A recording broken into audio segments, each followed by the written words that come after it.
Good morning, good morning. I hope everybody can hear and see me. Hello, hello, hello.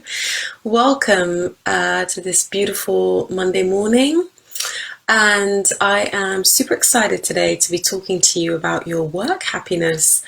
As I introed on Friday, I am a happiness consultant and I've spent a lot of my time really helping individuals get to the crux of how they are working, what isn't, and how can we create some sustainable solutions to make sure that your work feels good and right for you. So I guess this morning I wanted to start laying the groundwork for us to think differently about work. And I've already seen a few questions in the group where people are thinking, actually, I'm just going to be talking about, as an employee. What I do covers the breadth of whether or not you are a self-employed person, maybe you've been running your business for a while, or you're actually working in a company and you are ready for some change and you don't know what it is.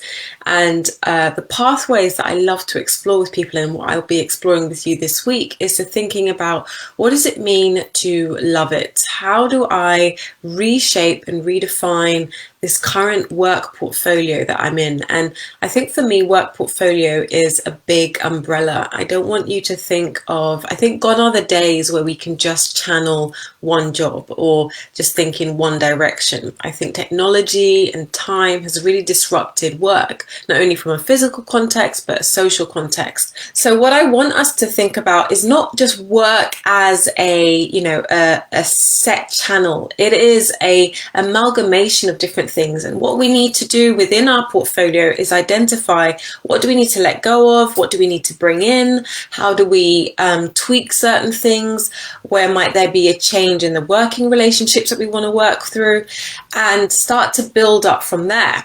So today I want to kind of look at it as a three-layered approach, and I want you to start thinking about your work context as a whole. What is driving your passion right now, and where are you starting to see the aches and pains or the strains in your current work portfolio? And one thing I love to do is to get people to think about their career narrative.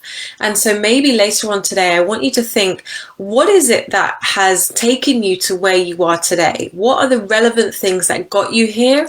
What positive narratives do you tell yourself about your current career, your current employment, your current different passions that you've been trying to juggle?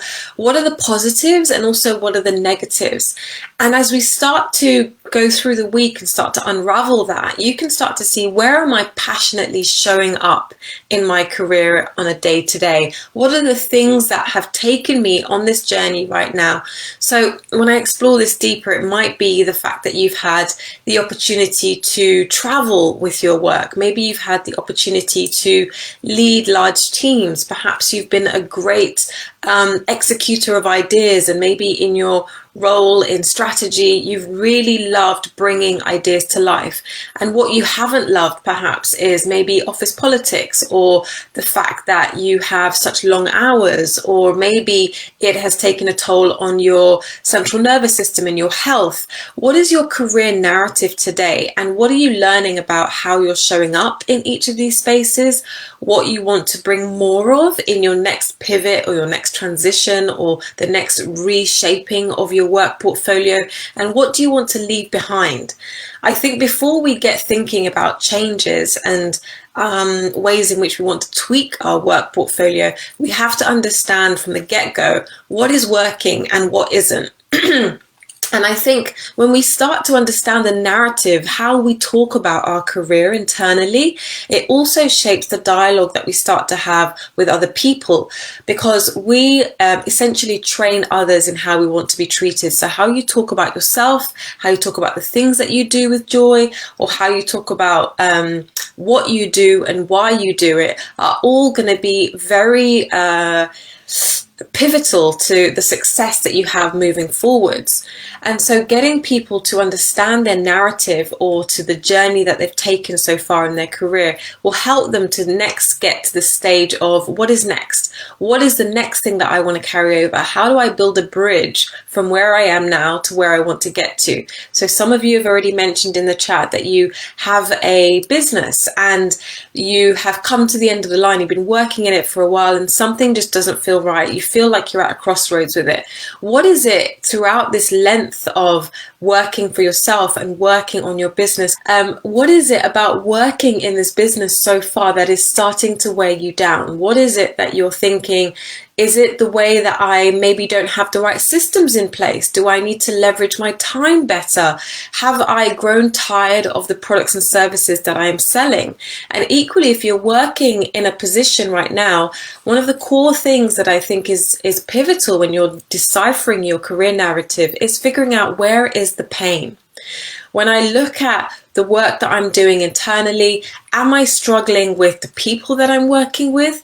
Is it that I'm frustrated with the team makeup? Do I not feel like I'm heard? Or do I feel that perhaps actually I'm losing my ability to be visible in the company that I'm in? Or perhaps actually, is it the job role itself? Do you feel like the tasks, the responsibilities, that you're not living to your potential? Do you feel like it's not a great match for your strengths and your skills? Or perhaps actually, is it the industry and the sector? Because when we start to take a look at that, as we grow older, sometimes our values change, and it's important for us to understand actually, I've maybe outgrown this industry, or the industry that I'm in is actually shrinking, and perhaps the quarantine and maybe impending recession has made me feel that this industry doesn't feel stable enough. And so once we have really great foundations of what is working, what are the positives in our business, we can then start to leverage up and think, okay, what might be next for me? So I'd love to hear in the chats, like, if you were just to think, what are some of the positive things that you enjoy about your current work portfolio? And just to reiterate, I love to think about work like your financial portfolio. I really believe that we're moving into a time where we need to differentiate the different ways that we're making money, the different ways that we're using our skills and our strengths, so that we feel like we are leading a holistic work life versus it just feeling like it's one route, one road, and that's it. And so thinking about your portfolio or your work in this way allows us to introduce different strands, different threads, different ways of working. So Susie says lockdown has taught her to do less and have a single focus. Okay, great. So having that mindful idea of like, what is it that I want to work on, and being in flow. And this is a great, when you think about the strengths and the areas that you're positive about your work career and your narrative, maybe think about the times when you've been in flow. And this is a great terminology by a Hungarian psychologist called Mihaly Csikszentmihalyi. And he says that when we are in flow, we are often doing tasks where we lose ourselves. Time just flies. We are so passionate about the thing that we're doing that we just get absorbed in it. And so I encourage you today, even as you think about the breadth of your working day, what are you excited to get started on today? And what do you think actually that's a bit of a burden, and how can we start to extract that? And Susie also says that there's a lot of been overwhelmed, and I think a lot right now, it is fair to say that working from home has been a massive switch or transition for a lot of people. And so thinking, how have I managed to acclimatize to different situations? Where am I feeling overburdened, overstretched? And how does that make me think about what I'm handling in terms of the systems and the people that I work with? So maybe we don't have the right systems in place to encourage us to be and show up at our best. Another great exercise that I take from my book, Love It or Leave It, How to Be Happy at Work, is thinking about your sweet spot. So just hold that up to the camera there. And I take with my clients the moment to really delve deep into themselves and think, okay, if I'm starting to do the reworking around my career, yes, we're understanding our narrative. What has gotten us to this professional point? What do we love? What do we want to leave behind as we move forwards? The sweet spot is that understanding of the different relationships that you have in your life. So you have a relationship with yourself. You have a duty of care to be the best self-leader you can be in your life. You also have the work relationship, which is what we're discussing, but there's also the relationship you have with other people and your home life. And as we start to think about our work, we need to really understand how are all of these 4 areas integrating into our lives. And when we think about our relationships, do we have the relationships in our life to support us, especially if we want to go through a transition? If we are feeling like we've been unsupported at work, do you have that support at home? And do you feel that there is an opportunity for you to grow in different ways? When you're thinking about your home life, a lot of us now are working from home. Do you have the right spaces at home for you to switch off and for you to be on? When we start feeling like we're working all the time, this is the quickest route to burnout and the quickest route to unhappiness. So you might love your job, but actually when you're not switching off from it, this causes a lot of pain and anxiety. So Tiny says, I felt in flow with my design career, but I worked long hours and I didn't take breaks. And so I made myself ill. So this is a classic situation where people who really love their idea and we go all in at the expense of the relationship with ourselves.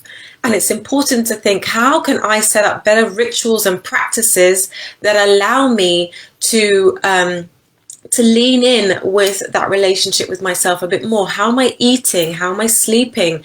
How am I taking that time to delineate clear boundaries between my day and setting up the opportunity for me to switch off? Also the spaces and places for you to feel energized and to create new ideas. As a designer, you are always giving, creating, manifesting, doing. And when you don't have, or you're doing that from an empty well, it's easy to get burnt out and to start to feel like actually design is the issue, the job is the issue, when it's about setting some clear parameters. Satani says, I love doing things that are different from the norm. That's great. But make sure that you're setting yourself up to feel strong and to feel healthy in your career too. And so I encourage you also to think, when you do your exercise tonight and you're thinking about your narrative, you're thinking about the changes you want to make, think about these 4 quadrants of your life and think, which areas have I not been paying enough attention to, and how is maybe work taking over all of the other quadrants of my life? Really eating into my self-care, my sleep, my nutrition. Is it eating into the relationships? Because oftentimes when we are struggling with our work and we're not unsure, because maybe it's eroded some of the relationships or the time out that we used to love and we used to seek as a way of recharging and nourishing ourselves. And actually what we need to do is start those clearer boundaries, start those clearer lines, think about our home space, especially if you have just started being self-employed. Suddenly home feels like that place where you have to be productive, but also unwind. You don't have any teammates or colleagues, and it can be very lonely. And so I encourage you to think about each of these 4 quadrants and think, which area do I need to pay better attention to and why? And how could I start to take an incremental step this week? When you look at your work calendar and you look at your flow for the week, what does it look like? What are you energized to do? What do you think actually I have plotted out way too much in my life? And where can I start to weave in a better work-life harmony? I don't believe in the word balance. I think it's very overrated. And I think that there are some things in life where we have to be able to ebb and flow. But we also need to make sure that at the pillar of this, the core of this, yourself, you are looking after yourself. So Fergus says, I feel in flow when working on solving intricate problems, technical product problems. I overwork myself by creating many opportunities for solving problems. My challenge pain now is transitioning to leading teams and helping them transform and balance like transitioning to leading and managing teams of people whilst trying to balance. And so this is great, Fergus. I love that you are in that place of really helping people to think about the next step and to think about their teams. But one thing I urge you to do as a leader is to realize that you cannot serve from an empty well. So I think I would encourage you to map out and think, how will I look after my emotional and mental well-being first as a leader? Because that will stand you in good stead when you are leading teams, because they are looking to you for guidance, for support, for understanding and knowledge of whether or not you are taking care of yourself first. And it is a good role model to see, okay, if that's what our leader's doing, then it's okay for me also to look after myself. And I would encourage you, when you sit down with your teams, be honest with them. Let them know, this is what I'm finding, well, this is where I love to show up. This is what I love to do. But actually, I'm interested in setting better boundaries for my mental well-being. I'd like to do that for you too. What things should we consider as a team? How do we start to have these rich conversations so that I can lead you and manage you to a place where we're understanding and learning about each other, but we're also taking the time to be clear on where our boundaries are and what we want to do. And so I would encourage you to co-create some principles with your team around what good work looks like. How will we show up at our best? How do we know when somebody is floundering or struggling in the team? And start to set those clear opportunities for focus amongst your team. And think about, especially around times like this right now where everybody's working virtually, these are the conversations that need to happen continuously and need to be set in stone before you go off and kind of compute what it means and understand to yourself. So lots of video calls, creating maybe channels on Slack for you guys to have conversations or check-in points, and really thinking about what it means to lead and create culture across virtual platforms is going to become a continuous thing of the future. We've already seen a lot of companies like Facebook, Twitter, everyone's announcing that they're working from home permanently now, which will have its positives and its negatives. So I would encourage you to really take that space to think, what does self-care and work-life balance or work-life harmony look like for me? Where am I struggling currently? And what will I try to do to lay better frameworks for my team and encourage them to speak up about where they might be stressed, what's working and what isn't working for them? As you also start to think about your career, I think some core questions that are pivotal are starting to think, how do you currently work? Why do you continue to work in the way that you do? And what do you think you can't change? This is the biggest question, again, that's in the book called, it's under the career daydreams situation on page 26. And I think a lot of people struggle with their immediate work circumstances because they think there's a lot they can't change.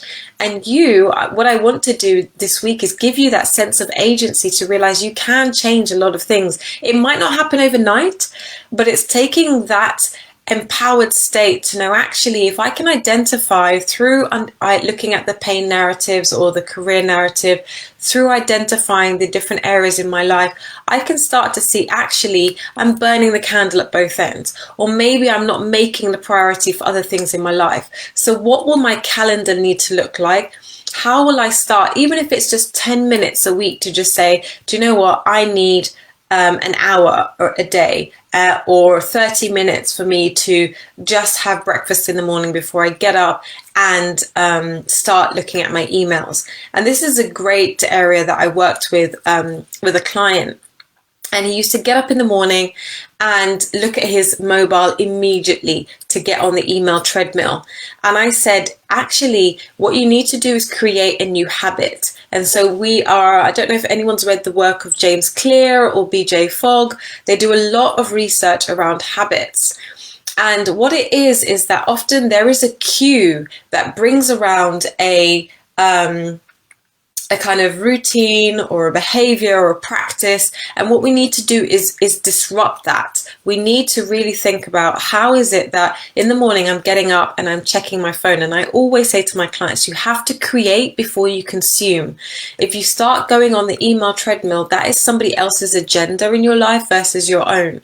So I would say to him that I would encourage him to put instead a post-it note where his phone would be in the morning, leave his phone outside, and on the post-it note, put a new behavior or pattern that he would like to emerge. And so he was like, right, I'd like to try and do 100 push-ups every morning, because exercise had been low and lower and lower down his list. And so he'd put a little note there. And in the morning, when the natural reaction was to reach over for the phone, he'd look at the post-it note and do his push-ups. And as he got into that habit, he would take the time to actually sit with himself to do his workout before then taking on the phone. And so I really encourage you to look at, what can you do to start breaking up your working day, to start thinking about encouraging little breaks. So Tani says, most of the environments I've worked in didn't like people taking breaks. How do you find a healthy work environment? I totally believe that this is a two-pronged approach. One, you have to create it for yourself. So you need to set clear lines and boundaries with your team. Actually, I need a break. I need to step away from my computer. I mean, science has told us that we cannot stare at a screen continuously all day. We need to take breaks. It's not healthy for our eyes, even if it is just to get up and go and walk and to move your body, and to take a break, to maybe eat some fruit, to grab a snack, to go out, get some fresh air. You have to start empowering yourself to look after yourself. As the self being the core pillar in your work career, if you don't look after yourself, everything else suffers. And then it's about pushing back on the teams. It's about saying, actually, the health of our team, we do need to take our lunch break. It's not healthy for us to be sitting at our desks all day, every day. And I think these are the things that need to be carried on to speaking to your manager, speaking to, the leaders there, having those conversations around what is and isn't working.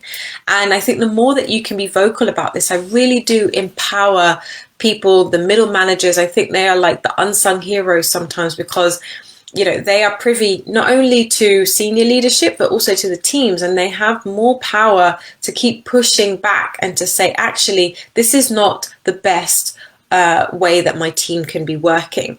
And so I try to empower them to have the better conversations with senior leadership about the practices and the health of the company. But it does start with you, for you to say to yourself, do you know what?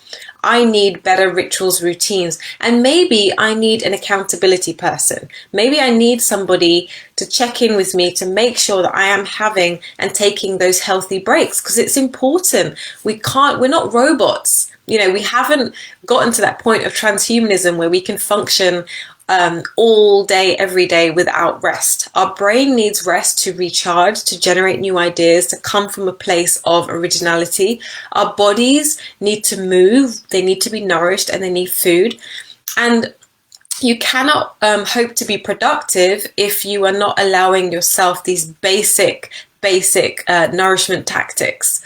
So really think about, how do I start with a better practice for myself? And it's not easy. I'm talking about these things and I'm saying, yes, we should do this and we should do that.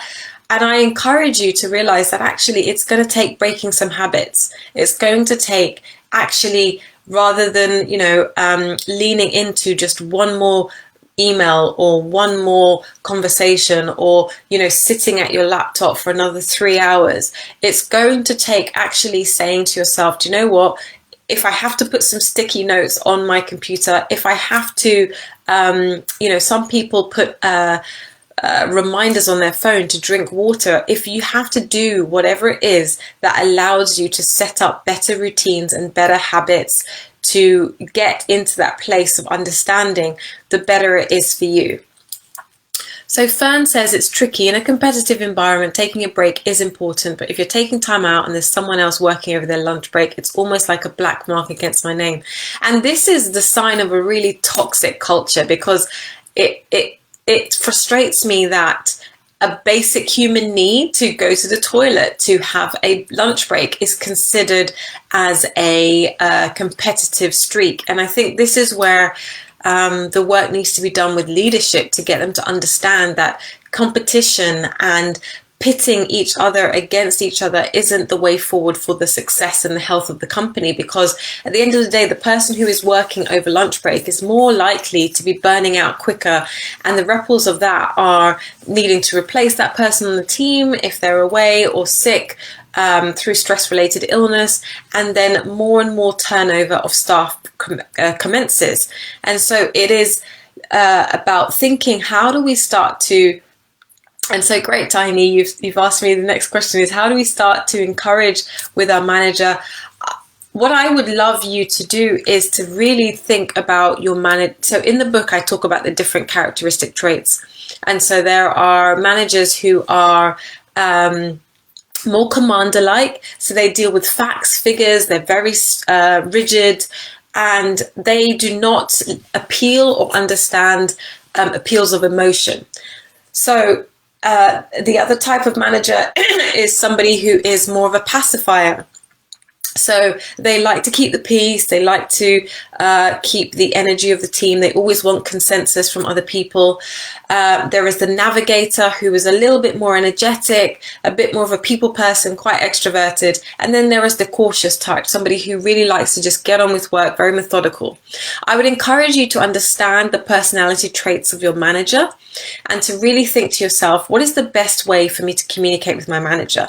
If this is a person who deals with facts and figures, you need to approach them with the understanding that actually the importance of breaking up our day means that we'll be able to deliver X, Y, Z results. It is important for us to do this for this particular reason. They always need to know how the action foreplays into the results. If you're speaking to somebody who is a bit more of a navigator, they are in tune with thinking about and conversing with lots of different people. They like the energetics of the team. And so maybe it is about encouraging breaks as a way for your team to get to know each other, for everybody to take a moment to take some time to bond, maybe over coffee, and encourage kind of rich debate in the team. So look at that as in building the health and understanding the characteristics and getting to know each person. So take a moment and really think, what does my manager react to? How do they, what are results in their eyes? Is it collaboration, connection with people? Is it working methodically? Is it thinking about success and kind of figures and numbers? Like when you speak somebody's language, you can start to understand how they'll interpret information and how you can make a better case for yourself. But I think it's also important that you can also, lay out to them what happens when you don't take breaks and when the team is suffering in different parts. And I'd also, for some of my clients, I've asked them to keep a diary over the past month of working habits of the team and themselves, and where they have seen a decrease in results, where there has been strength, and report that back to the manager. I'd also encourage you to find an ally as well within the team, so that it isn't just a company of one going to speak to your manager. I think if there is more of you, those cumulative voices make a difference. So Fergus says, I always encourage my team to take breaks, the point of being a broken record in the office. It took a lot longer to realize I was modeling the exact opposite behavior. Yes, exactly. So that's what I was saying before. I think somebody else talked about them moving into, so it was yourself. Yes. So this is exactly my point, Fergus, that you have to be the model for the leadership and the tone that you want to set. Because if you don't, you will end up, like you said, sending out mixed messages to teams. And if they are looking at you and thinking, actually, he's working harder, I can't leave until he leaves, he's here first thing in the morning, he never takes any breaks, like that for me is what I need to model to be success. That's his version of success. And so I think you as a manager need to take that moment and think, okay, what do I want to do differently? And maybe also the power in that. And I've seen great changes is when somebody acknowledges, actually, the way I've been working isn't what I wanted to model for the team. There are ways in which we need to take breaks and we need to do things differently. And I am going to change or set an example over the following week. And I would want you to hold me accountable too, So I would definitely readdress and rebalance that behavior. So Tani says, great advice. I never thought to research. Yes, by understanding the personality types of the people we're dealing with, this is how we start to gain the power back in the relationships, because relationships are often places for us to change, welcome, or address different types of behavior that we don't like. And the minute that we can understand and interpret how somebody else shows up, how we show up, and what triggers our behavior in different ways, the better we have an understanding of how to control things. So Fern says, if I took a break, it felt like I was letting my colleagues down and putting a burden on them, and there was always so much to do, and it also felt that my manager saw others working harder than I was. I would question your narrative there, because I think it's really important to know that, there is a level of independence as well as interdependence, and you're all contributing different things, but everybody has different biorhythms, different productivity cycles, and we cannot compare ourselves to each other. We're not clones. And so it's important that you can take what you need in the working day, know when you're productive, know when you've delivered your stuff, because to be honest with you, when I survey different office environments, a lot of people are not productive throughout the day. It is just a given that people are sitting at their desks, and most of the time people are either on Facebook, maybe checking their messages. We're only productive for certain amounts of day, and it's about why I think work is now about looking at your portfolio of work and thinking, how do I get into that productive state, stay there, and move on to different tasks? I think for so long we've been task switching. We haven't had the ability to focus on core work, lots of email interjections, and it's important for us to think, actually, if I streamlined my day, with some teams I'm working on them getting to set email off for email only hours. So from 9 to 11 is when we'll be able to answer emails, and between 4 and 6 and the rest of the day is solid flow work. I think there's been too much disruption in the working day for people to actually consider where they're producing great quality work and where they're just producing average work, but stretching it out over a day. So I really wouldn't compare yourself to other colleagues, because this is how we start to fall into that negative mindset and that negative trap of, I'm not doing enough. And actually, you're probably doing way more, being more high performing, but because everybody seems to be working longer, you feel like you need to do more. Anyway, I hope that session has been really helpful. I wanted to kind of give you some basic kind of points to think about as you try and pivot or navigate or really think about what leadership looks like for you. And tomorrow we're going to be looking at your toolkit, looking at your strengths, your values, the kinds of skills that maybe you've been underutilizing or utilizing or overutilizing, and how that also puts a burden on your work happiness and the way that you want to work. So I hope that's been useful for you guys. Let me know. And yeah, I'm so glad you love it too, and I'll be explaining a little bit more about that over the week and getting you to really think about your portfolio, because much like investing, we've really got to think about different strands, different avenues, and different ways for us to be flexible and nimble in how we're spending our days and our time working on the things that we love. So I really appreciate you showing up for me this morning, and I wish you the best of luck on your working day today, and I look forward to seeing you tomorrow. Thank you so much for your time. Bye.